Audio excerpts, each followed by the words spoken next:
Wala na ngang masasarap pa sa pakiramdam na haharap ka sa dambana para makipag-isang dibdib sa taong iyong pinakamamahal. Ganito nga raw ang pakiramdam ng 22 taong gulang na si Lea mula Labo, Camarines Norte nang ikasal sa nobyong si Ronald. Pero kung ang iba, ala leading man at leading lady ang drama sa kanilang wedding day, iba naman ang pasabog ng dalawa. Yung iba po mga kinasal, natuwa rin po sa amin kasi kami rin po yung naging sentro ng kasalang bayan. Paano ba naman? Sina Ronald at Lea, hindi lang basta for better or for worse, for richer, for poorer, in sickness and in health. Dahil ang kanilang till death do us part, naging till our teeth depart. Bakit? Kami ang tawag dito, ang tawag sa tawag. O yan, hindi ko na. Bakit ilagay sa balikat ang inyong mga kamay? Ang mga ikinasal kasi na sina Ronald at Lea, parehong bungal o walang ngipin ang sila'y ikasal. Kaya ang seremonya, nauwi sa masigabong tawanan. Yung kasal po namin, kaya po kami parehas walang pustiso. Priority po kasi namin yung gastusin muna dun sa araw ng kasal namin, sa panghanda. Pati mga netizen, napangiti sa kanilang video. Nagulat na lang din po kami, nakita namin na nakapost yung kasal. Marami hong nag-mention sa amin, nagtatag.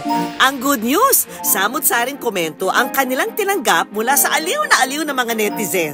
Vampire to vampire wedding. Best wishes po. Genuine kaayo ang smile.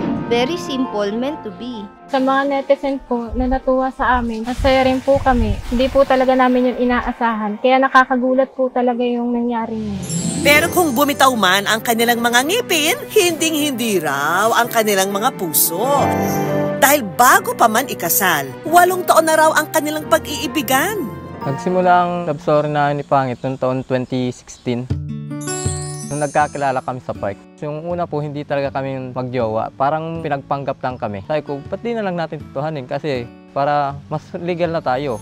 Pero sa maniwala kayo o hindi raw ang kawalan ng ngipin ang nagustuhan nila sa isa't isa, ha? Kundi ang mapupungay nilang mata na nagpapakilig daw kapag sila'y nagkakatitigan. Nung una ko yung makita, wala naman talaga akong naramdaman. Habang tumatagal lang, napansin ko lang na finito pala siya. Ang nagustuhan ko po kay Lea ay yung pagiging simple niya po. Napakasipag na tao, napakabait. Tapos yung mata niya pong pagiging singkit. At makalipas ang 2 linggong ligawan, sina Ronald at Lea officially in a relationship na. Hindi na ho pagpapanggap, yung talagang totoo na. Ang pag-ibig nilang sumibol at pinagtibay ng panahon, dumaan din daw sa matinding pagsubok. Pinusuan po sa social media ang newlyweds na ito. Nang humarap kasi sa dambana, ang bride at groom parehong walang ngipin. Ang pag-ibig nilang sumibol at pinagtibay ng panahon, dumaan din daw sa matinding pagsubok. Dahil minsan na rin daw silang naghiwalay. Dahil nga po dun sa pagiging LDR namin, nawawalan po ako ng time sa kanya, nagiging busy sa trabaho. Parang wala naman pong pagbabago yung pakiramdam ko. Pero yung nararamdaman niya po pala, iba na. Wala na po siyang komunikasyon sa akin. Madalas puro barkada na rin din ang kasama niya. Minsan nagiging palatago din siya ng mga ginagawa niya. Madalas yun din po yung pinagtatalunan namin. Pero ika nga ng kasabihan, ang pusong nagmamahal, harangan man daw ng sibat. Babalik at babalik sa taong lubos mong minamahal.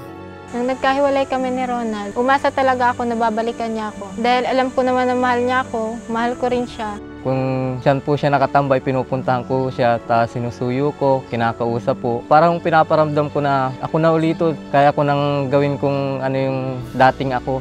Yung pa rin naman yung babalikan namin, yung aasa at mamahalin niya rin ako ulit at tatanggapin.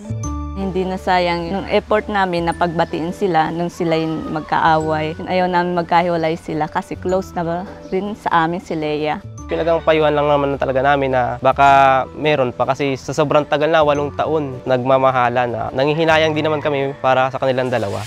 Kasabay ng paglalim at pagtibay ng kanilang relasyon, siya naman daw pagrupok ng kanilang mga ngipin, dahilan para sila'y mabungi. Nagsimula po ako mabungi at nawala na ako ng ngipin dahil po sa paglalaro ng basketball. Nabasag ko yung ngipin ko, kaya po pinabunot na lang. Sinadya ko po talagang magpabunot nun. Dahil na rin po, sira na rin po yung ngipin ko nun.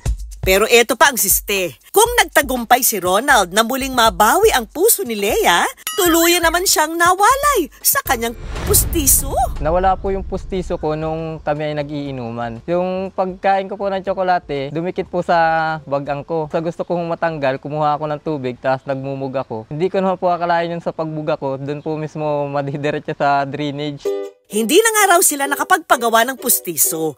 Hanggang sa dumating ang pinakahihintay nilang araw, ang kanilang pag-iisang dibdib. Mas inisip ko po na muna na magpakasal po kami kaysa magpagawa ng pustiso. Kasi po yung sa kasal po namin, mahalaga po yun. Yung pustiso po naman, pwede po yan ipagawa kahit na kailan. Kaya po hinayaan namin na wala kaming pustiso, matuloy lang po ang aming kasal. Pagkahaba-haba man ng prosesyon, may ngipin man o wala ang mag-asawa, all smiles sa kanilang kasal. At kahit walang mga ngipin, ang kanilang ngiti, abot langit at sintamis ng candy. Hindi naman po makakasira yung wala naming pustiso sa pagmamahala namin dalawa. Congratulations, Ronald at Lea, sa inyong pag-iisang dibdib! At dahil sa good vibes niyong hatid, ang Good News Team naghanda ng simpleng date para sa inyo.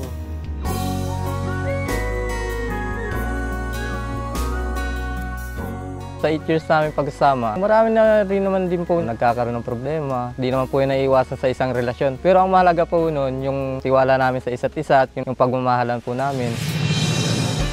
Ang pag-ibig, hindi mapanghusga. Basta nagdadala ng ngiti sa iyong mga labi. Magmamahal lang ito ng magmamahal. May ngipin man o wala.